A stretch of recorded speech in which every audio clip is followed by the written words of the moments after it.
Hello viewers, कैसे हैं आप सब। उम्मीद करता हूं कि आप सब बिल्कुल ठीक होंगे। तो भाई आज से हम स्टार्ट करने वाले हैं पाइथन प्रोग्रामिंग लैंग्वेज की एक ब्रांड न्यू लेक्चर सीरीज। भाई जैसा आपको पता है, कुछ दिन पहले मैंने एक पाइथन से रिलेटेड एक वीडियो रिलीज की थी जिसके अंदर मैंने पाइथन के स्कोप के बारे में बताया था, फ्यूचर के बारे में बताया था और उसके प्रॉज एंड कॉन्स को भी हमने डिस्कस किया था। और उस वीडियो के एंड में मैंने पूछा था कि भाई क्या आप मुझसे पाइथन सीखना चाहते हो, अगर सीखना चाहते हो तो कौन सी फील्ड में सीखना चाहते हो। मैंने वहाँ पे आपको ऑप्शंस दिए थे कि आप मशीन लर्निंग सीखना चाहते हो, data science, automation, web development, software development या गेम डेवलपमेंट। तो मेरे पास बहुत सारे व्यूअर्स ने कमेंट्स करके मुझे बताया और बहुत अच्छा रिस्पांस दिया कि सर आप पाइथन की एक लेक्चर सीरीज लेकर आएँ। और बहुत सारे स्टूडेंट्स ने वहाँ पे मशीन लर्निंग को प्रायोरिटी दी, डेटा साइंस को प्रायोरिटी दी, किसी ने वेब डेवलपमेंट की बात की, जेंगो फ्लास्क के जो फ्रेमवर्क्स हैं वेब डेवलपमेंट के उसको पढ़ाने को मुझे कहा, किसी ने गेम डेवलपमेंट की बात की, किसी ने सॉफ्टवेयर डेवलपमेंट की बात की। ठीक है, तो मुझे बहुत अच्छा रिस्पांस मिला जिसकी वजह से मैं खुश हो गया हूं टोटली। और मैंने ये फैसला किया है कि आज के इस लेक्चर सीरीज से हम पाइथन की एक brand new lecture series start करने वाले हैं। तो भैया बहुत ज़्यादा इंपॉर्टेंट लेक्चर होने वाला है आज का, जिसके अंदर हम पाइथन के इंट्रोडक्शन की बात करेंगे और इस कोर्स के अंदर कौन कौन सी स्पेशल चीज़ें मैं आपके लिए लेकर आया हूं जिससे आपको बहुत ज़्यादा बेनिफिट होगा इस लेक्चर सीरीज को अगर आप कंप्लीट वॉच करोगे तो चलिए अब अपने लेक्चर को स्टार्ट करते हैं।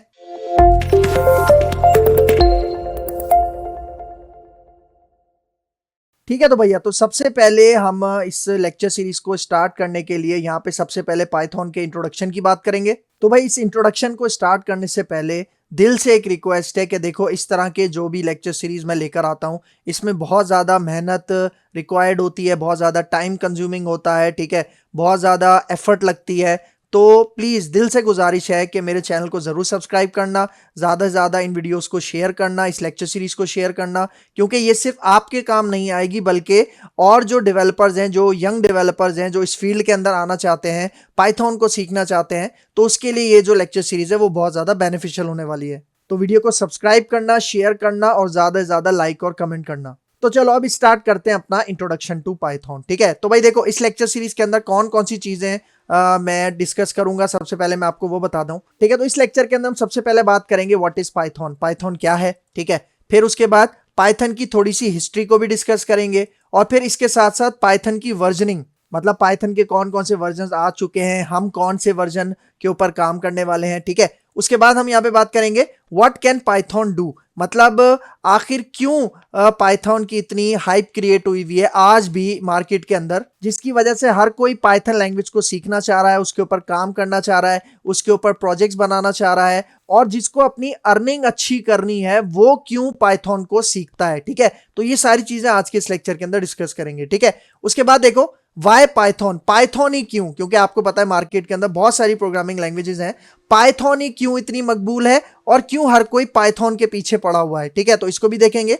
उसके बाद आ जाओ अबाउट पाइथन, पाइथन के बारे में बहुत सारी ऐसी चीजें हैं जो कि इस लेक्चर के अंदर मैं आपको बताना चाहूंगा, जिसके अंदर जिसकी वजह से आपको बहुत ज्यादा मोटिवेशन आपके अंदर इंक्रीज हो जाएगी। ठीक है, फिर उसके बाद यहाँ पे हम बात करेंगे फीचर्स ऑफ पाइथन। ठीक है, मतलब बहुत ज्यादा इंपॉर्टेंट फीचर्स जिसकी वजह से पाइथन इतनी फेमस है, इतनी पॉपुलर है। ठीक है, उसके बाद हम यहाँ पे बात करेंगे famous applications developed in Python, मतलब मैं आपको कुछ ऐसी फेमस एप्लीकेशंस बताऊंगा जो कि आप आज के टाइम पे खुद यूज कर रहे हो, लिटरली आप खुद यूज कर रहे हो और वो आपको नहीं पता कि वो पाइथन में डेवलप की गई हैं। ठीक है, ये चीज भी मैं आपको इस लेक्चर के अंदर बताऊंगा। फिर उसके बाद हम बात करेंगे योर फ्यूचर विद पाइथन, क्योंकि भाई देखो मैंने आपको बताया कि पाइथन एक वर्सेटाइल लैंग्वेज है। ठीक है, बहुत सारी चीजों के लिए यूज होती है, तो आप पाइथन को यूज करके कौन सी फील्ड में अपना फ्यूचर या करियर बनाना चाह रहे हो वो भी मैं आपको बताऊंगा। उसके बाद हम यहाँ पे बात करेंगे प्री रेक्विजिट्स, मतलब पाइथन के ऊपर आने से पहले कौन कौन सी चीजें आपको रिक्वायर्ड होंगी, मतलब क्या क्या आपको आना चाहिए। उसके बाद देखो what's special for you in this course, मतलब मेरे इस पाइथन के कोर्स के अंदर आपके लिए क्या क्या ऐसी स्पेशल चीजें हैं जो कि आपको अट्रैक्ट करेंगी और जो कि आपको इस लेक्चर सीरीज को देखने पे मजबूर कर देंगी। ठीक है, वो भी मैं इस लेक्चर के अंदर बताऊंगा। ठीक है, तो अब आ जाओ आगे। सबसे पहले अब यहाँ पे बात करते हैं व्हाट इज पाइथन। तो भाई यहाँ पे देखो इसका पहला point, Python is a popular programming language. हम सबको पता है आज के टाइम पे फेमस और पॉपुलर लैंग्वेज है कौन सी, आपकी पाइथन प्रोग्रामिंग लैंग्वेज। फिर देखो second point, Python is a general purpose high level programming language. अब भाई जनरल पर्पस का क्या मतलब है? जनरल पर्पस का ये मतलब है कि हम पाइथन प्रोग्रामिंग लैंग्वेज को यूज करके बहुत सारी चीजें अचीव कर सकते हैं, बहुत सारे काम कर सकते हैं। मतलब बहुत सारे डिफरेंट सॉफ्टवेयर्स, बहुत सारे डिफरेंट प्रोजेक्ट्स क्रिएट कर सकते हैं। जिस तरह हम चाहें तो पाइथन को यूज करके हम वेबसाइट्स भी क्रिएट कर सकते हैं, हम सॉफ्टवेयर्स भी क्रिएट कर सकते हैं, हम गेम्स भी क्रिएट कर सकते हैं, ठीक है। हम कोई ऐसी एप्लीकेशंस भी क्रिएट कर सकते हैं जिसके अंदर आर्टिफिशियल इंटेलिजेंस यूज हो रहा है, ठीक है, एमएल मशीन लर्निंग यूज हो रही है, ठीक है। और ऐसी एप्लीकेशंस हम बना सकते हैं जो कि डिफरेंट इंडस्ट्रीज को टारगेट करती है, ठीक है। तो इसलिए पाइथन को क्या कहा जा रहा है? General purpose high level programming language कहा जा रहा है। भाई देखो, अब आपको पता है कि हमारे पास 3 टाइप की प्रोग्रामिंग लैंग्वेजेस होती हैं। एक लो लेवल होती है, मिडिल लेवल होती है, और फिर आपके पास हाई लेवल प्रोग्रामिंग लैंग्वेज होती है। जो कंप्यूटर साइंस के स्टूडेंट्स हैं या फिर जो कंप्यूटर साइंस के स्टूडेंट्स नहीं भी हैं, अगर जिन्होंने कंप्यूटर का बेसिक सब्जेक्ट भी पढ़ा हुआ है, तो उसको पता होगा कि हमारे पास 3 लेवल्स होते हैं किसके? प्रोग्रामिंग लैंग्वेजेस के, लो, मीडियम और हाई। तो पाइथन हमारे पास हाई लेवल प्रोग्रामिंग लैंग्वेज के अंदर आता है, ठीक है। क्यों? क्योंकि इसके अंदर हम बेसिक जो नेचुरल लैंग्वेज होती है ना, इंग्लिश लैंग्वेज होती है, उसका यूज करके हम अपनी कोडिंग करते हैं। और भी बहुत सारे पॉइंट्स होते हैं हाई लेवल प्रोग्रामिंग लैंग्वेज के अंदर, वो आप इंटरनेट पे देख सकते हो, तो आपको और अच्छे समझ में आएगा, ठीक है। फिर यहाँ पे देखो नेक्स्ट पॉइंट है, it was created by Guido van Rossum and released in 1991 27 February. मतलब यहाँ पे बता रहा है कि जो पाइथन प्रोग्रामिंग लैंग्वेज है, इसको किसने बनाया? हमारे पास एक शख्सियत है, उनकी तस्वीर भी मैं आपको यहाँ पे दिखा देता हूँ, ठीक है। देखो, ये एक बंदा है जिसने पाइथन प्रोग्रामिंग को डेवलप किया, जो कि इसका क्रिएटर है। और ये रिलीज कब हुई थी? 1991 27 फरवरी, मतलब ठीक मेरे बर्थडे के एक दिन बाद। मेरी बर्थडे 26 फेब को आती है और मैं पैदा कब हुआ था? 1993 में, ठीक है। आगे चलते हैं। अब यहां पे देखो बात करते हैं थोड़ी हिस्ट्री की, पाइथन की हिस्ट्री की, ठीक है। तो यहां पे देखो reason behind setting up the name, ठीक है। सबसे पहले हम बात करते हैं कि जो पाइथन प्रोग्रामिंग लैंग्वेज का जो नाम रखा गया है ना, पाइथन, ठीक है। क्योंकि भाई देखो, हमें पता है कि जो पाइथन है, पाइथन बेसिकली क्या है? एक सांप को कहते हैं, एक स्नेक होता है जिसको पाइथन कहा जाता है, जो कि काफी जहरीला एक सांप होता है। तो ये जो ग्यूडो वन रॉसम है, ठीक है, इसने पाइथन ही नाम क्यों सिलेक्ट किया अपनी प्रोग्रामिंग लैंग्वेज के लिए? कोई और भी तो रख सकता था ना। तो यहां पे देखो, इसकी एक वजह यह है कि हमारे पास एक ब्रिटिश कॉमेडी ड्रामा सीरीज होता था, ठीक है, जिसका नाम क्या था? Monty pythons flying circus. तो ये जो हमारे ग्यूडो वन रॉसम साहब हैं, ये इस ड्रामा सीरीज को बहुत शौक से देखते थे, ठीक है। तो एक दिन ये ड्रामा वो देख रहे थे, ठीक है, उनको अपनी प्रोग्रामिंग लैंग्वेज का उस टाइम पे नाम रखना था, ठीक है। तो उन्हें क्लिक हुआ कि भाई इस ड्रामे के अंदर पाइथन एक वर्ड आता है, तो उसको उन्होंने अपनी प्रोग्रामिंग लैंग्वेज के साथ लिंक कर लिया। मतलब उन्होंने अपनी प्रोग्रामिंग लैंग्वेज का नाम पाइथन रख लिया। हालांकि बहुत सारे जो लोग हैं वो अपनी कहानियां बना रहे होते हैं कि भाई इस वजह से रखा, इस वजह से रखा, नहीं, लेकिन ऐसा कोई सीन नहीं है। एक ब्रिटिश कॉमेडी ड्रामा सीरीज था, ठीक है, जिसका मैं आपको यहाँ पे दिखा रहा हूँ इमेज। तो इसके नाम के अंदर पाइथन आता था, जिसकी वजह से इस प्रोग्रामिंग लैंग्वेज का नाम पाइथन रखा गया, ठीक है। फिर आगे आ जाओ। अब यहाँ पे देखो, Python idea was initiated in 1980s। इसका मतलब ये जो पाइथन बनाने का जो आइडिया था, वो कब इनिशिएट हुआ था? मतलब कब मंजर आम पर आया था? वो था सन 1980s। उसके बाद देखो next point, pythons implementation was started in 1989। मतलब आइडिया कब जनरेट हुआ? 1980s में, लेकिन इतने साल लग गए उसकी इंप्लीमेंटेशन स्टार्ट होने में। मतलब इंप्लीमेंटेशन कब स्टार्ट हुई? मतलब उसको बनाना, उसको क्रिएट करने का काम कब से स्टार्ट हुआ? 1989 से, ठीक है। फिर उसके बाद देखो नेक्स्ट पॉइंट बता रहा है क्रिएटर ऑफ पाइथन के बारे में, ठीक है। तो भाई देखो, ये जो ग्यूडो वैन रॉसम है, ठीक है, ये कब बॉर्न हुए थे? 31 जनवरी में बॉर्न हुए थे। कब? 1956 के अंदर। नेदरलैंड्स के एक शहर है हार्लेम के नाम से, ठीक है, वहां पे ये पैदा हुए थे। और एक चीज आप नोटिस करो, मैंने क्या बताया आपको कि पाइथन की जो इंप्लीमेंटेशन है वो कब से स्टार्ट हुई थी? 1989 से। लेकिन मैंने आपको क्या बताया कि पाइथन जब रिलीज हुई थी, तब किस टाइम पे रिलीज हुई थी? यहां पे देखो 1991 27 फरवरी को ये क्या हुई थी? रिलीज हुई थी, ठीक है। मतलब 2 साल लग गए उसको लॉन्च करने में, ठीक है। एक तो ये पॉइंट है। फिर आगे आ जाओ। अब देखो क्या कह रहा है, ये जो हमारे पास ग्यूडो वन रॉसम था, ठीक है, इसने पाइथन को क्रिएट किया कब? At the time of working in national research institute Netherlands. मतलब नेदरलैंड का एक रिसर्च इंस्टीट्यूट है, ठीक है, जहां पे ये काम करता था, ठीक है। तो इसी दौरान इसने वहां पे क्या की? पाइथन प्रोग्रामिंग लैंग्वेज को क्रिएट किया, ठीक है। फिर उसके बाद आगे आ जाओ। अब यहां पे हम बात करते हैं पाइथन की वर्जनिंग की, ठीक है। मतलब कौन सा वर्जन पहले आया था, उसके बाद कौन सा था, आज के टाइम पे हम कौन सा वर्जन यूज करने वाले हैं, ठीक है। तो यहां पे देखो, versions of Python since beginning, मतलब जब से वो स्टार्ट हुआ था, जब पाइथन 1.0 आया था, तो ये कब आया था? 1994 के अंदर। मतलब देखो मैंने क्या बताया कि पाइथन लॉन्च तो हो चुकी थी 1991 में, लेकिन इसका जो ऑफिशियल 1.0 वर्जन आया था वो कब आया था?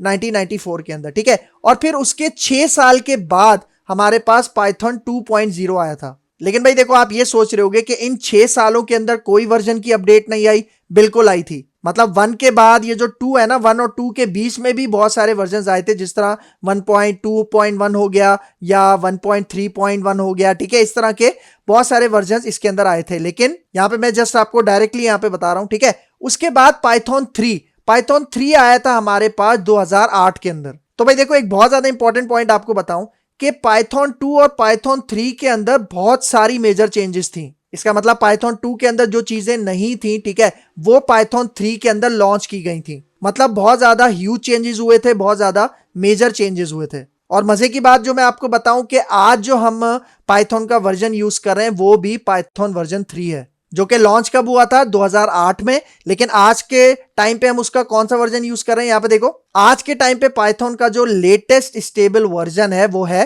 पाइथन 3.13.2। और ये कब रिलीज हुआ था? ये रिलीज हुआ था February 4, 2025, मतलब इसी साल February 4 के अंदर, ठीक है। फिर आगे आ जाओ। अच्छा, अब यहाँ पे मैं एक बहुत ज्यादा इंपॉर्टेंट चीज आपको बताने जा रहा हूं पाइथन की वर्जनिंग के हवाले से, जिसके अंदर अक्सर स्टूडेंट जो है वो कंफ्यूज रहते हैं। मतलब भाई यहाँ पे देखो, यहाँ पे पाइथन का लेटेस्ट आज के टाइम पे वर्जन क्या है?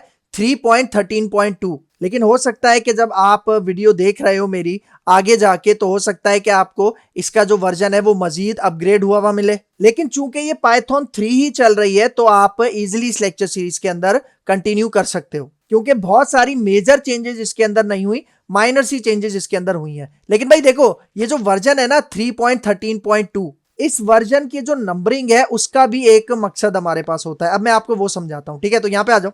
देखो पाइथन का लेटेस्ट वर्जन क्या है? 3.13.2। तो भाई देखो इसके अंदर ये जो नंबर है ना 3, 13 और 2, इन तीनों का अपना एक मकसद होता है। जिस तरह यहां पे देखो, ये जो 3 है ना पहला, इसको हम कहते हैं मेजर वर्जन। उसके बाद ये जो पॉइंट के बाद 13 लिखा हुआ है, इसको हम कहते हैं माइनर वर्जन। और फिर ये जो पॉइंट के बाद 2 लिखा है, इसको हम कहते हैं पैच या पैचेस। इसका मतलब भाई देखो, जब भी हमारे पास वर्जन के अंदर इंक्रीमेंट होता है ना, मतलब जब भी वर्जन इंक्रीज होता है, ठीक है, तो उसके अंदर कोई ना कोई चेंजेस भी हमें देखने को मिलती हैं। जिस तरह अगर हमारे पास ये 3 वर्जन क्या होता है? अपग्रेड होता है, ठीक है, मतलब 3 से 4 हो जाता है, ठीक है। तो इसके अंदर क्या होता है? यहां पे देखो मेजर चेंजेस इसके अंदर होती हैं। मतलब अगर 3 से 4 होगा तो हमारे पास बहुत ज्यादा मेजर चेंजेस होंगी जो कि पाइथन के अंदर होंगी। मतलब या तो ऐसा हो सकता है कि एक चीज पाइथन के 3 वर्जन में नहीं थी, लेकिन 4 वर्जन के अंदर वो आ गई, मतलब 3 के अंदर उस चीज को खत्म कर दिया और फिर 4 के अंदर एक नई चीज को लॉन्च किया।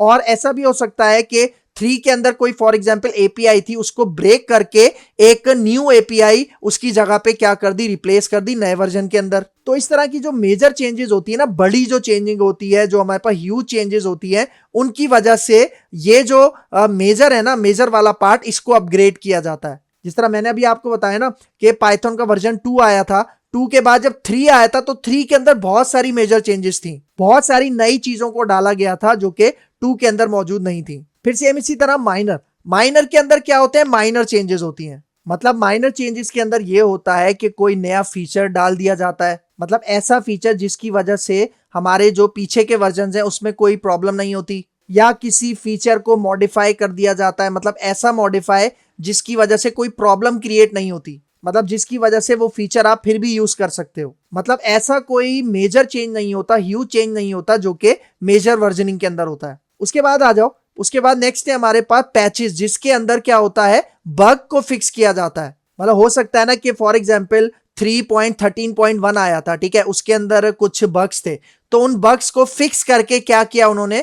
3.13.2 लॉन्च कर दिया। क्योंकि भाई देखो, जब भी कोई वर्जन आता है तो जाहिर बात है उसको टेस्ट किया जाता है। एक कम्युनिटी है, बहुत बड़ी कम्युनिटी है पाइथन की, जो कि इन चीजों को टेस्ट करती है, और अगर उसके अंदर बग्स होते हैं तो वो रिपोर्ट करती है, और फिर उन बग्स को फिक्स करके क्या किया जाता है? देखो मेजर भी सेम रहता है, मतलब 3.13 ये सेम रहेगा, लेकिन पॉइंट के बाद 1, 2, 3 इस तरह से इंक्रीज होता जाएगा अगर बग को फिक्स किया जाता है। तो जिस तरह मैं आपको एग्जांपल से समझाता हूं, यहां पे देखो, सपोज करो कि एक वर्जन है 3.13.2, तो अब अगर यहाँ पे हमें कोई बहुत बड़ी चेंजिंग करनी है पाइथन के अंदर, मतलब ऐसी चेंजिंग जो कि बहुत बड़ी है, बहुत ह्यूज है, जो कि पीछे के वर्जन्स के अंदर मतलब 3.2.1 के अंदर हमें देखने को नहीं मिलती थी, मतलब जिसकी वजह से जो एटमॉस्फेयर है, जो कि पाइथन का एक एनवायरनमेंट है, वो चेंज हो जाएगा। तो उसके लिए हम क्या करेंगे, यहाँ पे पाइथन का 4 वर्जन लॉन्च करेंगे। हम नहीं करेंगे ऑब्वियसली, जो पाइथन की टीम है वो करेगी, ठीक है। तो यहाँ पे देखो वर्जन आ गया 4.0.0। लेकिन फिर अब सपोज करो कि भाई फॉर एग्जांपल कोई माइनर चेंज हुआ है, मतलब ये जो मिडिल वाला नंबर है ना, अगर उसके अंदर कोई चेंजिंग हुई है, कोई माइनर चेंज हुआ है, जिस तरह हमने कोई 4 के अंदर ही कोई नया फीचर डाल दिया 4 वर्जन के अंदर, तो वो इंक्रीज हो जाएगा यहाँ पे 4.1.0। फिर सेम इसी तरह अगर हमारे पास 4.1.0 के अंदर कोई बग्स थे, ठीक है, तो उन बग्स को जब फिक्स किया, तो बग्स को फिक्स करने के बाद हमारे पास वर्जन आ गया 4.1.1। तो इस तरह से क्या होती है, ये वर्जनिंग हमारे पास इंक्रीज होती है। तो जिस तरह मैंने बताया पाइथन का वर्जन 3 आया था कब, 2008 में, लेकिन आज के टाइम के अंदर जबकि 2025 चल रहा है, तो इसके अंदर हमारा लेटेस्ट वर्जन क्या है, 3.13.2। इसका मतलब आप सोचो कि 13 दफा इसके अंदर क्या हो चुका है, माइनर चेंजेस हो चुका है। और हर माइनर चेंज के साथ साथ बहुत सारे हमारे पास क्या होते हैं, बग फिक्सेस भी होते हैं, मतलब ये पैचेस भी हमारे पास इंक्रीज हो जाते हैं। जिस तरह सपोज करो 3.12 आया था, तो 3.12.1 भी आया होगा, 3.12.2 भी आया होगा, क्योंकि हर मेजर और माइनर वर्जन जब भी आते हैं उसके साथ बग्स को भी फिक्स किया जाता है। ठीक हो गया, तो ये तो हो गई पाइथन की वर्जनिंग। अब आगे आ जाओ।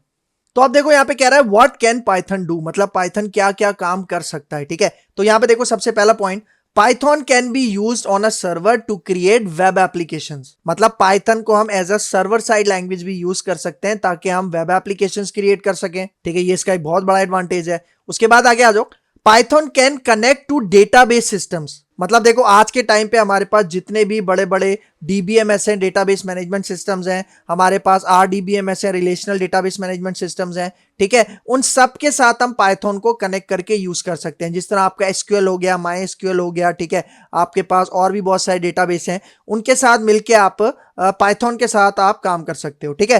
फिर देखो आगे, it can also read and modify files, इसका मतलब फाइल हैंडलिंग का जो कॉन्सेप्ट होता है वो भी हम पाइथन की मदद से अचीव कर सकते हैं। जिस तरह सर्वर पे हम नोटपैड की फाइल क्रिएट करते हैं, उसके अंदर हम डेटा राइट करते हैं, उसके अंदर हम डेटा रीड करते हैं, और फिर उस फाइल को अगर डिलीट करना चाहें तो डिलीट करते हैं। तो ये सारा काम आता है फाइल हैंडलिंग के अंदर, और फाइल हैंडलिंग को बहुत सारी प्रोग्रामिंग लैंग्वेजेस सपोर्ट करती हैं, ठीक है। जिस तरह जावा करती है, सी शार्प करती है, C++ है, और सेम इसी तरह हमारे पास सी लैंग्वेज है, और सेम उसी तरह हमारे पास पाइथन के अंदर भी फाइल हैंडलिंग का कॉन्सेप्ट मौजूद है, ठीक है। फिर यहां पे देखो next point, Python can be used to handle big data and perform complex mathematics, क्योंकि भाई मैंने आपको बताया कि पाइथन ये जो पीक पे गई है ना, ये जो इसको एक राइज मिला है, ठीक है, उसकी मेन वजह क्या है कि इसने मशीन लर्निंग के साथ काम किया है, डेटा साइंस के साथ काम किया है, एआई के साथ काम किया है। और आपको पता है जब भी आप बिग डेटा की बात करते हो, डेटा साइंस की बात करते हो, तो उसके साथ साथ आपको जो कॉम्प्लेक्स मैथमेटिक्स होती है ना, जो कि एक अच्छा मैथमेटिशियन ही कर सकता है, ठीक है, तो उसके लिए भी आपके पास ये जो पाइथन है ये बहुत ज्यादा बेनिफिशियल है। मतलब कॉम्प्लेक्स कैलकुलेशंस हो गई, कॉम्प्लेक्स मैथमेटिक्स हो गई, ठीक है, बिग डेटा एनालिसिस हो गया, डेटा साइंस हो गया, तो इन सब के लिए हम पाइथन को इजिली यूज कर सकते हैं, ठीक है। फिर आगे आ जाओ, Python can be use for rapid prototyping, इसका मतलब रैपिड का मतलब फास्ट, और प्रोटोटाइपिंग का मतलब किसी भी सॉफ्टवेयर का मॉडल। भाई देखो हमारे पास एक क्लाइंट आया, ठीक है, अब हमें उसे जल्दी से क्या करना है, एक प्रोटोटाइप तैयार करके दिखाना है। प्रोटोटाइप मतलब कि वो जो सॉफ्टवेयर बनवाना चाह रहा है उसका प्रोटोटाइप कैसा होगा, वो दिखता कैसा होगा, उसका मॉडल, उसका नमूना कैसा होगा, तो वो हम तेजी से पाइथन के अंदर क्या कर सकते हैं, क्रिएट कर सकते हैं। और इसके साथ साथ यहां पे देखो क्या कह रहा है, Python can be use for rapid prototyping और for production ready software development, मतलब रैपिड प्रोटोटाइपिंग के लिए भी हम पाइथन को यूज कर सकते हैं, और ऐसे सॉफ्टवेयर जो कि प्रोडक्शन रेडी सॉफ्टवेयर होते हैं, मतलब जो कि बस काम में लग जाते हैं फौरन, मतलब रेडी टू प्ले वाला जो सीन होता है, ठीक है, वो भी हम पाइथन की मदद से इंप्लीमेंट कर सकते हैं, ठीक है। फिर आगे आ जाओ, अब देखो सबसे बड़ा सवाल, वाई पाइथन, क्योंकि मार्केट में जिस तरह मैंने बताया और भी तो प्रोग्रामिंग लैंग्वेजेस हैं, तो पाइथन ही क्यों, उसकी वजह यहां पे देखो बता रहा है। सबसे पहली वजह, Python works on different platforms. Different platforms का मतलब भाई देखो आपने एक टर्म सुनी होगी, क्रॉस प्लेटफॉर्म, तो क्रॉस प्लेटफॉर्म को भी यूज करता है आपके पास पाइथन। इसका मतलब पाइथन को आप किसी भी ऑपरेटिंग सिस्टम के अंदर यूज कर सकते हो, जिस तरह आप चाहो तो विंडोज में यूज करो, मैक, लिनक्स एक्सेट्रा, मतलब आप बाउंड नहीं हो किसी प्लेटफॉर्म के साथ, किसी ऑपरेटिंग सिस्टम के साथ। आप जिस ऑपरेटिंग सिस्टम को यूज कर रहे हो वहां पे आप पाइथन को यूज कर सकते हो। ठीक है, फिर आगे आ जाओ next point. Python has a simple syntax similar to the English language. भाई देखो ये भी पाइथन की पॉपुलैरिटी की एक मेन वजह है, और वो क्या है कि पाइथन का जो सिंटैक्स है वो बहुत ज्यादा सिंपल है। मतलब अगर मैं इस तरह से कहूं कि एक बिगिनर फ्रेंडली लैंग्वेज है पाइथन, तो ये गलत नहीं होगा। और इसकी वजह क्या है? इसकी वजह यह है कि इसके अंदर सिंपल इंग्लिश लैंग्वेज को यूज किया गया है, जिसकी वजह से जो बिगिनर है उसको पाइथन को सीखने में बहुत मजा आता है और वो जल्दी से चीजें पिक करता है। फिर देखो next point, Python has syntax that allows developer to write programs with fewer lines than some other programming languages. मतलब देखो यहां पे ये कह रहा है कि पाइथन का जो सिंटैक्स है ना, एक तो वो बहुत ज्यादा आसान है और उसके अंदर अननेसेसरी चीजें नहीं है। मतलब एब्स्ट्रैक्शन बहुत ज्यादा है। एब्स्ट्रैक्शन का कॉन्सेप्ट आपने ऑब्जेक्ट ओरिएंटेड प्रोग्रामिंग के अंदर पढ़ा होगा, जिसका सिंपल मतलब क्या है कि जो नेसेसरी चीजें होती हैं वही यूजर को प्रोवाइड की जाती हैं और अननेसेसरी चीजें यूजर से हाइड कर दी जाती हैं। तो पाइथन के अंदर भी कुछ इसी तरह का सीन है कि एब्स्ट्रैक्शन बहुत ज्यादा है। इसका मतलब जो नेसेसरी चीजें है ना वही यूजर को, मतलब पाइथन के प्रोग्रामर को दी गई हैं ताकि वो जो नेसेसरी चीजें उसी को यूज करके काम करे, और जो अननेसेसरी चीजें हैं वो पाइथन ने हमसे हाइड की हुई हैं और वो खुद से उन चीजों को इंप्लीमेंट कर रहा होता है बैकएंड के ऊपर। यही वजह है कि हम कम से कम लाइन के अंदर कोडिंग करते हैं, कम से कम लाइंस को यूज करके अपना टास्क अचीव कर सकते हैं as compare to other programming languages. जिस तरह अगर जावा की बात करो, सी शार्प की बात करो, पहले आपको नेम स्पेस बनाना है, ठीक है, मतलब पैकेज बनाना है, फिर उसके अंदर क्लास बनानी है, फिर उसके अंदर मेन मेथड बनाना है, मेन मेथड के अंदर जाके आपको कोई ना कोई लाइन लिखनी है डेटा को प्रिंट करवाने के लिए। तो इस तरह का जो झमेला है वो पाइथन के अंदर नहीं है। यही वजह है कि पाइथन इतनी पॉपुलर है। ठीक है, फिर देखो यहाँ पे आगे आ जाओ। अब देखो भाई पाइथन के अंदर एक और पॉइंट है, देखो क्या कह रहा है, Python runs on an interpreter system. अब भाई देखो ये इंटरप्रेटर सिस्टम का क्या मतलब है? भाई देखो जब भी आप किसी प्रोग्रामिंग लैंग्वेज के अंदर काम करते हो ना, फॉर एग्जांपल आपने किसी प्रोग्रामिंग लैंग्वेज के अंदर काम किया, कुछ कोड किया, अब आपको उस कोड को रन करना है। तो भाई देखो जब भी हम कोड रन करते हैं वो हम कोड कहां पे रन करते हैं? अपनी मशीन पे, अपने सिस्टम पे रन करते हैं, क्योंकि वो जो मशीन है, वो जो सिस्टम है, वही तो हमें आउटपुट दिखाएगा ना। तो जब हम किसी भी प्रोग्रामिंग लैंग्वेज का कोड अपनी मशीन पे रन करते हैं तो वहां पे हमारे पास एक कॉन्सेप्ट होता है ट्रांसलेटर्स का। ट्रांसलेटर्स का क्या काम होता है कि हमारे कोड को वो मशीन लैंग्वेज के अंदर क्या करते हैं? कन्वर्ट करते हैं, जिससे वो जो हमारा कोड है वो हमारी मशीन समझ पाती है। तो ट्रांसलेटर्स के अंदर आपने इंटरप्रेटर का नाम सुना होगा, आपने कंपाइलर्स का नाम सुना होगा, आपने असेंबलर्स का नाम सुना होगा। लेकिन पाइथन यहाँ पे क्या यूज करता है? पाइथन यहाँ पे अपने कोड को मशीन लैंग्वेज में कन्वर्ट करने के लिए यूज करता है आपके पास इंटरप्रेटर। मतलब पाइथन का जो भी कोड है उसको इंटरप्रेटर क्या करता है? आपकी मशीन को समझाता है, जिससे मशीन उसको समझ के आपको आउटपुट प्रोवाइड करती है। और इंटरप्रेटर सिस्टम के अंदर क्या होता है? यहाँ पे देखो execution line by line, meaning that code can be executed as soon as it is written. This means that prototyping can be very quick. भाई देखो आपने इंटरप्रेटर और कंपाइलर का कॉन्सेप्ट पढ़ा होगा, अगर नहीं पढ़ा तो मैं बता देता हूं। देखो इंटरप्रेटर के अंदर क्या होता है कि फॉर एग्जांपल आपने 10 लाइंस लिखी, तो इंटरप्रेटर वन बाय वन आपकी लाइंस को एग्जीक्यूट करता है। मतलब पहले पहली लाइन को एग्जीक्यूट करेगा, मतलब आपने पहली लाइन लिखी वो उसको एग्जीक्यूट कर देगा, फिर आपने दूसरी लाइन लिखी वो उसको एग्जीक्यूट कर देगा। तो इस तरह वो लाइन बाय लाइन एग्जीक्यूशन करके चलता है। मतलब एक लाइन को एग्जीक्यूट किया, मशीन लैंग्वेज में कन्वर्ट किया, मशीन ने उसको समझ के उसका आउटपुट दे दिया। दूसरी जगह हमारे पास कॉन्सेप्ट होता है कंपाइलर का।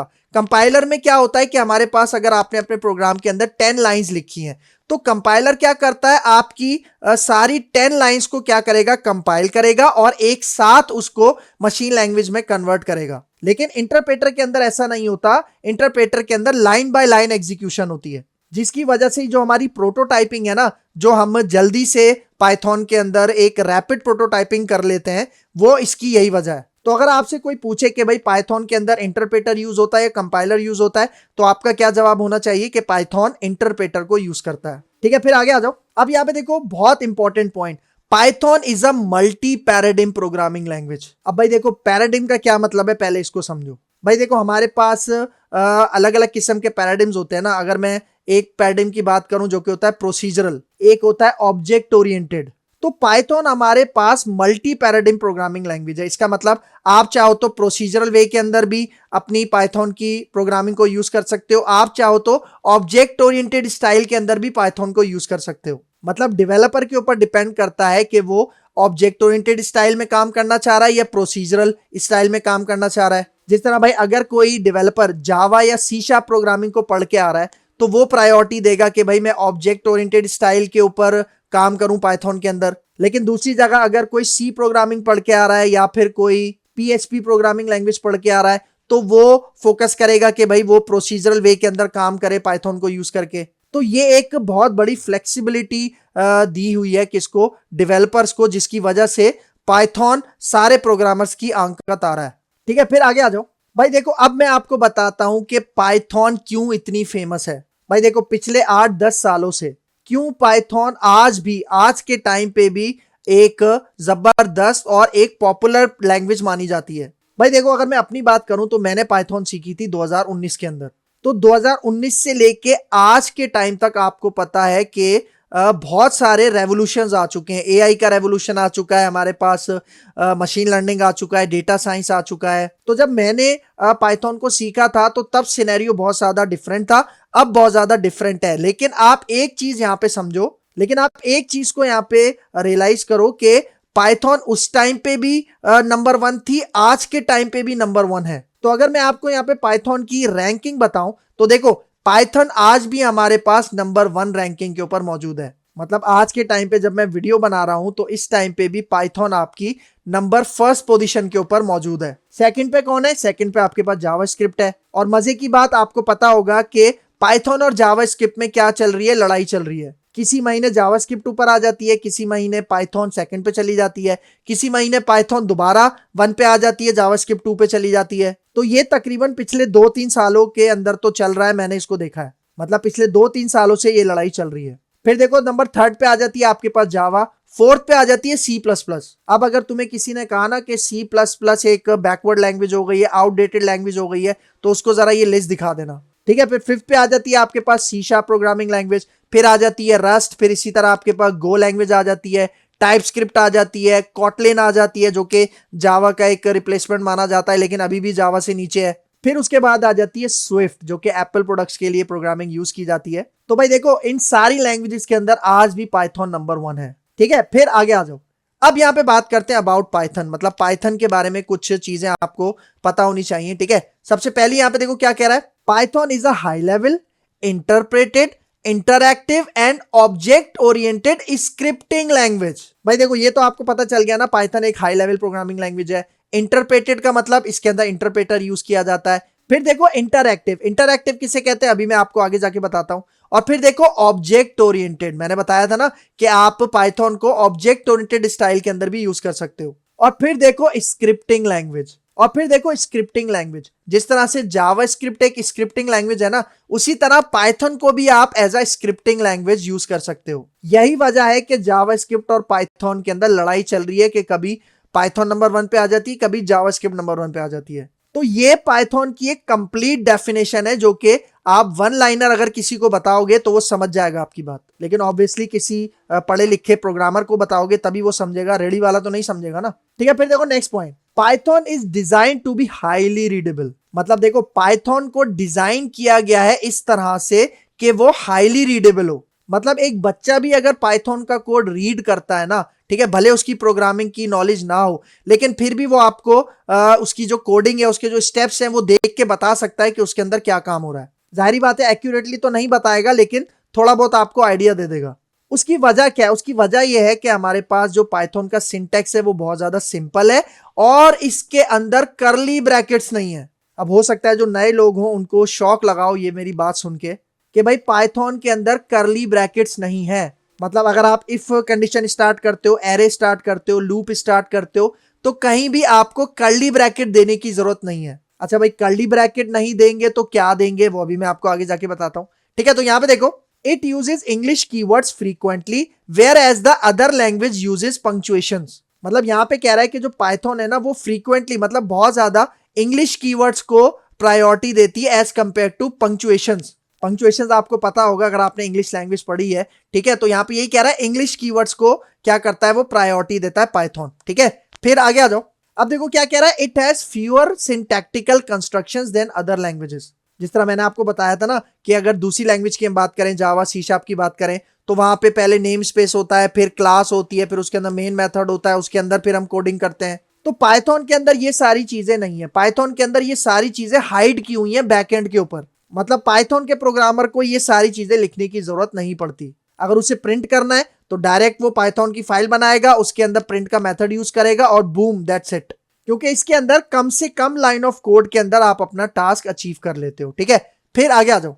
अब देखो आगे क्या कह रहा है, इट इज यूज फॉर। अब बता रहा है कि पाइथन को आप कहां कहां किन किन चीजों के साथ यूज कर सकते हो। ठीक है, तो यहां पे देखो पाइथन को आप आर्टिफिशियल इंटेलिजेंस मतलब एआई के साथ यूज कर सकते हो। आप डेटा साइंस, डेटा एनालिसिस, इस पर्पस के लिए आप पाइथन को यूज कर सकते हो। आप मशीन लर्निंग के लिए पाइथन को यूज कर सकते हो। फिर आप वेब डेवलपमेंट मतलब अगर आप वेबसाइट्स क्रिएट करना चाह रहे हो, कोई सर्वर साइड लैंग्वेज की तलाश में हो, तब भी आप पाइथन के साथ काम कर सकते हो। फिर देखो सॉफ्टवेयर डेवलपमेंट या फिर डेस्कटॉप एप्लीकेशन डेवलपमेंट, मतलब अगर आपको कोई सॉफ्टवेयर बनाना है, कोई डेस्कटॉप एप्लीकेशन बनानी है, तो उसके लिए भी आप पाइथन को इजीली यूज कर सकते हो। ठीक है, फिर उसके बाद देखो ऑटोमेशन। ऑटोमेशन के लिए आप पाइथन को यूज कर सकते हो। मोबाइल एप्लीकेशन, अगर आपको कोई मोबाइल ऐप बनानी है, उसके लिए आप पाइथन को यूज कर सकते हो। फिर गेम डेवलपमेंट, अगर आपको कोई गेम्स वगैरह में इंटरेस्ट है, गेम डेवलपमेंट में इंटरेस्ट है, गेम बनाना चाह रहे हो, तो उसमें भी पाइथन को यूज कर सकते हो। मतलब पाइथन एक जनरल पर्पस लैंग्वेज, एक वर्सेटाइल लैंग्वेज है, जिसको यूज करके आप इनमें से किसी भी फील्ड को फोकस कर सकते हो, टारगेट कर सकते हो। और यही एक मेन वजह है पाइथन की पॉपुलैरिटी की। क्योंकि भाई देखो बहुत सारी ऐसी प्रोग्रामिंग लैंग्वेजेस हैं जो कि इन सारी फील्ड्स के साथ काम नहीं कर पाती, लेकिन पाइथन हमारे पास इन सारी फील्ड्स के साथ इजीली काम कर सकती है। ठीक है, तो ये इसका एक फायदा है। फिर आगे आ जाओ। अब यहां पे देखो क्या कह रहा है, पाइथन इज इंटरप्रेटेड, मतलब अब कुछ वन लाइंस के अंदर मैं आपको कॉन्सेप्ट समझाऊंगा। देखो पाइथन इज इंटरप्रेटेड, मैंने आपको बता दिया कि इसके अंदर इंटरप्रेटर यूज होता है। अब देखो पाइथन इज इंटरएक्टिव, ये इंटरएक्टिव का वर्ड पीछे भी आया था, मैंने आपको बताया था, मैं आगे समझाता हूं। अब यहां पे देखो पाइथन इज इंटरएक्टिव, इसका मतलब क्या है भाई? देखो जब हम पाइथन को इंस्टॉल करेंगे ना, जब हम इसका जो भी टूल है जब उसको इंस्टॉल करेंगे, उसके साथ वर्किंग करेंगे, तो भाई पाइथन के साथ हमें एक CLI भी मिलता है, मतलब कमांड लाइन इंटरफेस भी मिलता है, जिसके अंदर हम क्या कर सकते हैं, जिसके अंदर हम डायरेक्ट कोड लिखकर डायरेक्ट उसका जो आउटपुट होता है वो हासिल कर सकते हैं। मतलब CLI के अंदर पाइथन का एक इंटरप्रेटर होता है, हम उसके अंदर कोड लिखेंगे, मतलब हमें कोई अलग से उसके टूल पे जाने की जरूरत नहीं है, कोई अलग से फाइल बनाने की जरूरत नहीं है।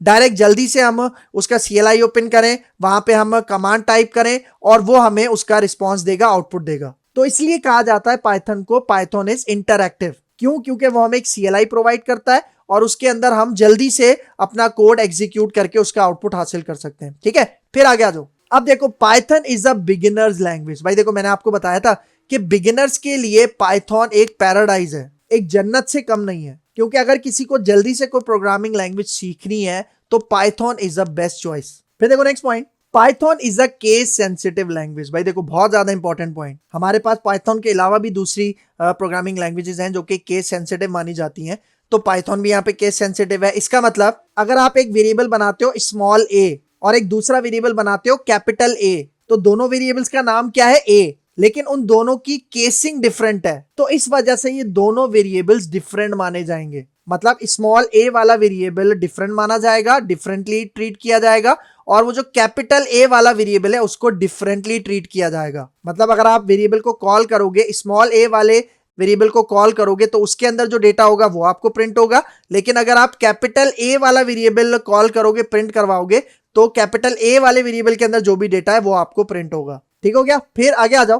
पाइथन इज एन ऊप लैंग्वेज। ठीक है, मतलब मैंने बताया था ना कि पाइथन आपके पास ऑब्जेक्ट ओरिएंटेड प्रोग्रामिंग को भी फॉलो करती है। इसका मतलब अगर कोई ऑब्जेक्ट ओरिएंटेड के बैकग्राउंड से आ रहा है तो वो पाइथन को इजीली ग्रैब कर सकता है, क्योंकि पाइथन एक ऊप लैंग्वेज भी है। ठीक है, फिर देखो नेक्स्ट पॉइंट, आगे आ जाओ। अब देखो बहुत बड़ा और बहुत important point, Python is dynamically typed language. Dynamically typed language का मतलब क्या है कि भाई देखो पाइथन के अंदर जब भी आप वेरिएबल्स वगैरह बनाओगे ना, तो उन वेरिएबल्स के साथ आपको डेटा टाइप स्पेसिफाई करने की जरूरत नहीं है।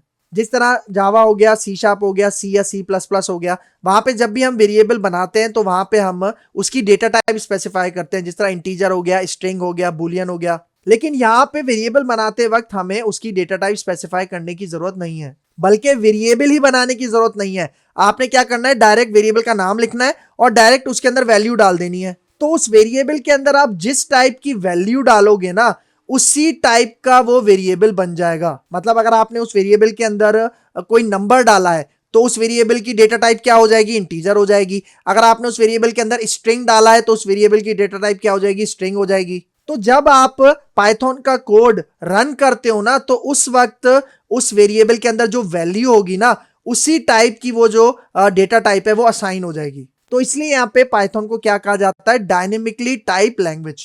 ठीक हो गया। फिर आगे आ जाओ, देखो वही बात कर रहा है, पाइथन इज मोर रीडेबल, ठीक है, क्योंकि इसका सिंटैक्स बहुत ज्यादा आसान है, कम से कम लाइन ऑफ कोड में आप काम कर सकते हो। फिर देखो, indentation is used in place of curly brackets. मैंने अभी पीछे आपको बताया था ना कि हमारे पास पाइथन प्रोग्रामिंग के अंदर कहीं भी आपको कर्ली ब्रैकेट देखने को नहीं मिलेंगे। तो भाई कर्ली ब्रैकेट देखने को नहीं मिलेंगे तो क्या देखने को मिलेगा, वहां पे आपको देखने को मिलेगा इंडेंटेशन। इंडेंटेशन हम कैसे हासिल करते हैं, टैब की मदद से। भाई देखो, जब भी हम टैब की अपने कीबोर्ड पे प्रेस करते हैं तो क्या होता है, हमारा जो कर्सर होता है वो 8 स्पेसेस आगे चले जाता है। तो वो जो 8 स्पेसेस आगे जा रहा है ना, वो वही इंडिकेशन है किसकी, इंडेंटेशन की। मतलब आपने एक दफा टैब प्रेस किया, इसका मतलब आपने पहला कर्ली ब्रैकेट ऑन कर लिया। उसके बाद आपने दूसरा टैब प्रेस किया तो इसका मतलब आप एक चीज के अंदर आ गए, दूसरी बॉडी के अंदर आ गए।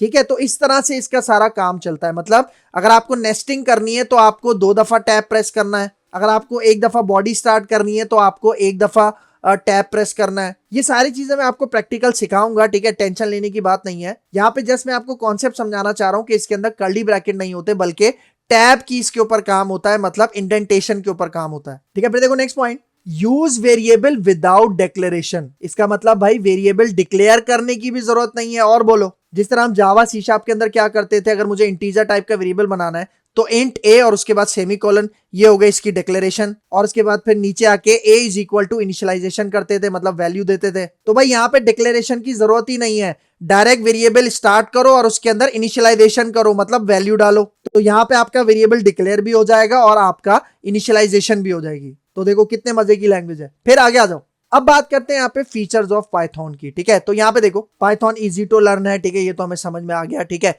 इजी टू रीड है क्योंकि इसका सिंटेक्स के अंदर बहुत सारी हमारे पास इंग्लिश के वर्ड्स यूज किए हुए हैं। एब्स्ट्रैक्शन बहुत ज्यादा है, मतलब अननेसेसरी चीजें हाइड हुई हुई है। फिर सेम इसी तरह इजी टू मेंटेन है। जाहिर बात है, जब आप कोड को सीख लोगे, लर्न कर लोगे, उसको समझ लोगे तो उसका मेंटेन करना भी आसान हो जाएगा। फिर उसके बाद अब ब्रॉड स्टैंडर्ड लाइब्रेरी। अब भाई देखो, बहुत ज्यादा इंपॉर्टेंट पॉइंट। भाई देखो, पाइथन की एक स्ट्रेंथ है, पाइथन के पास एक पावर है, और वो पावर क्या है, उसकी लाइब्रेरी, उसकी ब्रॉड लाइब्रेरी। मतलब पाइथन की एक ह्यूज लाइब्रेरी है जिसके अंदर बहुत सारा कोड पहले से समझ लो प्री जनरेटेड है। मतलब पहले से उसके अंदर कोड पहले से प्री क्रिएटेड है, पहले से बना हुआ है। डेवलपर को जस्ट क्या करना है, उस कोड को, उस लाइब्रेरी को अपने पास इंपोर्ट करना है और उसको यूज करना है। मतलब डेवलपर को खुद से स्क्रैच से कोड को लिखने की जरूरत नहीं है। ये पाइथन की सबसे बड़ी स्ट्रेंथ है। मतलब अगर आपको कोई भी टास्क परफॉर्म करना है, ठीक है, कोई ऐसा टास्क जो कि कॉमन टास्क है, तो उससे रिलेटेड आपको पाइथन की लाइब्रेरी के अंदर कोड मिल जाएगा। ठीक है, फिर आगे आ जाओ, पोर्टेबल। पोर्टेबल का क्या मतलब है कि भाई फॉर एग्जांपल आप पाइथन का एक कोड कर रहे हो विंडोज ऑपरेटिंग सिस्टम के अंदर, आप उस कोड को ले जाते हो विंडोज से फॉर एग्जांपल मैक के अंदर या फिर लिनक्स ऑपरेटिंग सिस्टम पे, तो वहां पे भी जाके आप उसका कोड कंटिन्यू कर सकते हो क्योंकि पोर्टेबल होता है। एक जगह से आप इसको दूसरी जगह लेके जा सकते हो, क्योंकि मैंने आपको बताया था कि ये क्रॉस प्लेटफॉर्म है, ये मल्टीपल ऑपरेटिंग सिस्टम के साथ आप पाइथन को यूज कर सकते हो। ठीक है, फिर देखो नेक्स्ट पॉइंट, डेटाबेसेस। डेटाबेसेस का भी मैंने आपको बताया कि हमारे पास आज के टाइम पे जितने भी मॉडर्न डेटाबेसेस हैं, ठीक है, उन सब के साथ आप पाइथन को यूज कर सकते हो। जिस तरह एसक्यूएल सर्वर हो गया, आपके पास माई एसक्यूएल हो गया, और जो दूसरे डेटाबेसेस हैं उन सब के साथ आप पाइथन को यूज कर सकते हो। फिर आगे आ जाओ, जीयूआई प्रोग्रामिंग। जीयूआई प्रोग्रामिंग मतलब ग्राफिकल यूजर इंटरफेसेस। जिस तरह आपने देखा होगा मार्च में हमारे पास कुछ सॉफ्टवेयर चल रहे होते हैं जहां पे आपकी बिलिंग हो रही होती है, ठीक है, जिसको पीओएस भी कहा जाता है, पॉइंट ऑफ सेल हमारे पास एप्लीकेशंस होते हैं। रेस्टोरेंट्स के अंदर हमारे पास इंटरफेस वाले सॉफ्टवेयर चल रहे होते हैं, एप्लीकेशन चल रहे होते हैं। तो इस तरह के सॉफ्टवेयर भी आप पाइथन के अंदर डेवलप कर सकते हो। ठीक है, फिर आगे आ जाओ, अब यहां पे देखो next point, it provides very high level dynamic data types and supports dynamic type checking. भाई जिस तरह मैंने आपको बताया ना कि जब भी आप इसके अंदर वेरिएबल्स बनाओगे आपको डेटा टाइप स्पेसिफाई करने की जरूरत नहीं है। वेरिएबल के अंदर जो वैल्यू होगी ना, जिस टाइप की वैल्यू होगी उसी टाइप का वो वेरिएबल बन जाएगा और ये डिसाइड होगा रन टाइम पे। मतलब जब आप अपनी पाइथन की एप्लीकेशन को रन करोगे ना तो उनके वेरिएबल्स की जो टाइप है, जो डेटा टाइप है, वो कब डिसाइड होगी? रन टाइम पे डिसाइड होगी, डायनेमिकली डिसाइड होगी। और कैसे डिसाइड होगी? कि जिस टाइप की उसकी वैल्यू है। और इसी डायनेमिक टाइप की चेकिंग भी हमारे पास होती है, मतलब कि वो जो वेरिएबल आपने बनाया उसकी टाइप सही है या नहीं है, ये भी हमारे पास रन टाइम पे डिसाइड होती है और रन टाइम पे ही चेक होती है। ठीक है, फिर देखो next point, it supports automatic garbage collection, मतलब मेमोरी मैनेजमेंट। भाई देखो अगर किसी ने जावा या सी शार्प का कॉन्सेप्ट लिया हुआ है तो उसको पता होगा कि ये गार्बेज कलेक्शन क्या होती है। तो पाइथन के अंदर हमारे पास ऑटोमेटिक गार्बेज कलेक्शन है, मतलब ऑटोमेटिकली पाइथन हमारी एप्लीकेशन की मेमोरी मैनेजमेंट करता है। भाई देखो आपको पता है ना कि हमारा जो भी पाइथन का प्रोग्राम होता है, जो भी एप्लीकेशन होती है, वो हमारे सिस्टम की रैम मेमोरी के अंदर एग्जीक्यूट होती है। और रैम मेमोरी आपको पता है कि हमारे पास लिमिटेड होती है। तो अगर हम उसके अंदर कोई एप्लीकेशन रन करते हैं तो होता क्या है, तो अक्सर ऐसा होता है जब हमारा प्रोग्राम एग्जीक्यूट हो रहा होता है ना, तो उसके अंदर कुछ ऐसे वेरिएबल्स होते हैं, कुछ ऐसे फंक्शंस होते हैं जो कि अपनी वर्किंग कंप्लीट कर चुके होते हैं, मतलब जिनका काम खत्म हो चुका होता है, लेकिन वो मेमोरी में जगह ले रहे होते हैं। तो उस उनकी जो मेमोरी होती है उसको डिलीट करना, उसको क्लियर करने का काम पाइथन ऑटोमेटिकली कर लेता है। इस चीज को हम कहते हैं गार्बेज कलेक्शन। जावा के अंदर और दूसरी प्रोग्रामिंग लैंग्वेजेस के अंदर हमें गार्बेज कलेक्शन खुद से करनी पड़ती थी, ठीक है, लेकिन पाइथन के अंदर हमारे पास वो ऑटोमेटिक तरीके से हो जाती है। मतलब डेवलपर को उसके लिए कोई एक्स्ट्रा कोड लिखने की जरूरत नहीं पड़ती। तो ये भी एक बहुत बड़ा बेनिफिट है। ठीक है, फिर आगे आ जाओ। तो देखो अब यहां पे बात करते हैं famous applications developed in Python. मतलब कौन कौन सी ऐसी फेमस एप्लीकेशंस हैं जो कि पाइथन के अंदर बनी हुई हैं। ठीक है, तो यहां पे देखो हमारे पास इंस्टाग्राम पाइथन के अंदर बनी हुई है। ठीक है, गूगल हो गया, आपके पास नेटफ्लिक्स हो गया, आपके पास उबर की एप्लीकेशन हो गई, आपके पास स्पॉटिफाई हो गया, ड्रॉप बॉक्स हो गया, आपके पास यूट्यूब हो गया, आपके पास पिंटरेस्ट हो गया, आपके पास कोरा हो गया, आपके पास मोजिला फायरफॉक्स हो गया। तो ये ऐसी फेमस एप्लीकेशंस हैं जिनके अंदर पाइथन को यूज किया गया है। लेकिन भाई देखो आप कुछ व्यूअर्स सोच रहे होंगे कि नहीं यार, जो इंस्टाग्राम है वो तो किसी और लैंग्वेज में था, हमारे पास उबर तो, यूट्यूब तो किसी और लैंग्वेज में बना हुआ था। भाई देखो जो एक बड़ी एप्लीकेशंस होती है ना उसके अंदर मल्टीपल लैंग्वेजेस काम कर रही होती हैं। तो पाइथन यहाँ पे दावा करता है ना कि भाई मैंने यूट्यूब को बनाया है, तो भाई कंप्लीटली नहीं बनाया, उसके कुछ फीचर्स ऐसे हो सकते हैं जो कि पाइथन के अंदर बने हुए हो। ठीक है, सेम इसी तरह इंस्टाग्राम, कोरा, नेटफ्लिक्स के कुछ ऐसे फीचर्स हैं जो कि पाइथन में बने हुए हो। और यही वजह है कि पाइथन क्लेम करता है कि भाई हमने इन एप्लीकेशंस को डेवलप किया है। और बहुत सारे प्रोडक्ट्स, बहुत सारी एप्लीकेशन ऐसी भी हो सकती हैं जो कि A to Z completely Python पे हो सकती हैं। ठीक है, फिर आगे आ जाओ। अब यहाँ पे देखो योर फ्यूचर विद पाइथन, मतलब आप पाइथन को कौन सी फील्ड के लिए यूज करना चाह रहे हो। जिस तरह मैंने आपको बताया, आप पाइथन को मशीन लर्निंग के लिए यूज कर सकते हो, मतलब मशीन लर्निंग के साथ यूज कर सकते हो। आप पाइथन को डेटा साइंस के साथ यूज कर सकते हो। आप पाइथन को ऑटोमेशन के साथ यूज कर सकते हो, वेब डेवलपमेंट के साथ यूज कर सकते हो, गेम डेवलपमेंट के साथ यूज कर सकते हो। फिर सेम इसी तरह मोबाइल ऐप डेवलपमेंट के लिए यूज कर सकते हो। आप मशीन लर्निंग के लिए यूज कर सकते हो। अच्छा, मशीन लर्निंग दोबारा आ गया।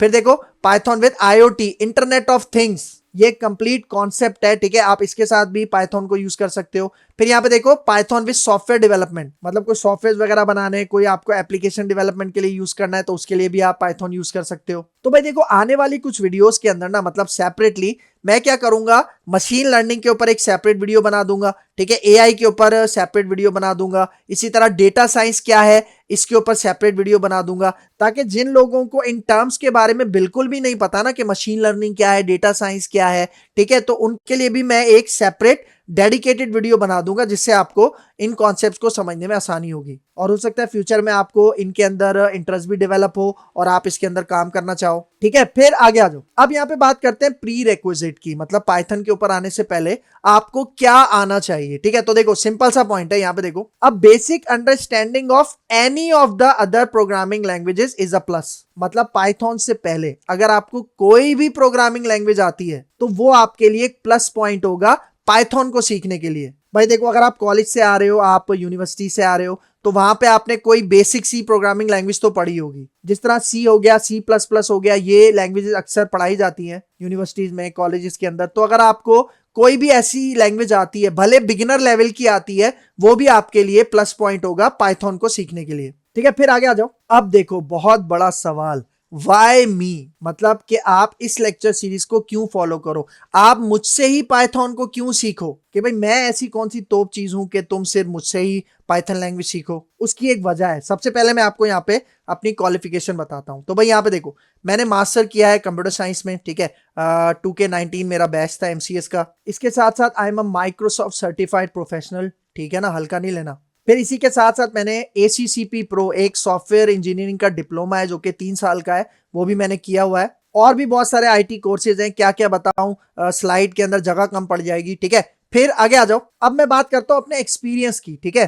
तो भाई यहाँ पे देखो, 10+ years of experience in programming field as a developer and trainer, मतलब आपके भाई का इस फील्ड के अंदर, प्रोग्रामिंग फील्ड के अंदर 10+ years का एक्सपीरियंस है, एज अ डेवलपर भी और एज अ ट्रेनर भी। क्योंकि जो मुझे करीब से जानते हैं उनको पता है कि मैं 2014 से इस फील्ड के अंदर काम कर रहा हूं, और अल्हम्दुलिल्लाह बहुत सारे प्रोजेक्ट्स हैं जो कि मैंने डेवलप किए हैं, ठीक है। तो प्रोजेक्ट्स की भी मैं आपको यहाँ पे बताता जाता हूँ कि कौन कौन से प्रोजेक्ट्स मैंने डेवलप किए हैं। जिस तरह यहाँ पे देखो, स्कूल मैनेजमेंट सिस्टम मैंने डेवलप किया है क्लाइंट्स के लिए, ठीक है। रेस्टोरेंट मैनेजमेंट सिस्टम है, ठीक है। स्टूडेंट मैनेजमेंट सिस्टम है। यूथ ऑर्गेनाइजेशन के लिए मैंने बहुत सारे सिस्टम बनाए हैं। सेम इसी तरह ट्यूटर मैनेजमेंट सिस्टम है, प्राइवेट ट्यूटर्स वगैरह होते हैं, ठीक है। फिर ब्लॉग्स एंड आर्टिकल बहुत सारे हैं, ठीक है। फिर इसी तरह हमारे पास शॉपिंग मार्ट एप्लीकेशन है जो कि मार्ट्स के अंदर चल रही होती है, ठीक है। POS होते हैं, ठीक है, एंड मोर। मतलब बहुत सारे ऐसे प्रोजेक्ट्स हैं जो कि मैं यहाँ पे आपको बता भी नहीं सकता, इतने सारे, एक लंबी लिस्ट है। तो भैया ये एक मेन वजह है जिसकी वजह से मैं कह रहा हूँ कि आपको पाइथन मुझसे सीखनी चाहिए। तो भाई मैं समझ सकता हूँ, मैं भी एक स्टूडेंट रहा हूँ, तो ये जो कंफ्यूजन है, ये जो सवाल है, ये अक्सर स्टूडेंट्स के माइंड में रहता है कि मैं जिस बंदे से कोई भी प्रोग्रामिंग लैंग्वेज सीख रहा हूँ, क्या वो पढ़ाने के लिए वर्दी है, मतलब क्या अगर मैं उससे सीखूंगा तो मुझे बेनिफिट होगा, ठीक है। तो इसलिए मैंने आपको ये चीजें बताई। तो भाई देखो, अब लेक्चर को वाइंड अप करने से पहले मैं आपको बताऊं कि क्या क्या स्पेशल है इस कोर्स के अंदर, मतलब अगर आप इस कोर्स को, इस प्लेलिस्ट को फॉलो करते हो तो कौन कौन सी चीजें स्पेशल है आपके लिए। भाई यहाँ पे देखो, नोट्स एंड PPTs, ठीक है। जो भी हम नोट्स में आपको पढ़ाऊंगा, जो भी PPTs होंगी, वो सारी मैं आपको प्रोवाइड करूंगा, ठीक है। और कैसे प्रोवाइड करूंगा वो हर वीडियो के एंड में मैं आपको बताऊंगा, लेकिन टेंशन नहीं लेनी, सारी तैयारी आपकी साथ साथ मैं करवाता जाऊंगा उसके नोट्स और PPTs की मदद से। इसके साथ साथ जो भी हम कोडिंग करेंगे उसका सोर्स कोड आपको अवेलेबल होगा फ्री ऑफ कॉस्ट। क्योंकि भैया देखो, ये जो प्लेलिस्ट है ना, ये मैंने गरीब को टारगेट करके बनाई है, ठीक है। इसमें मेरा अपना कोई फायदा नहीं है।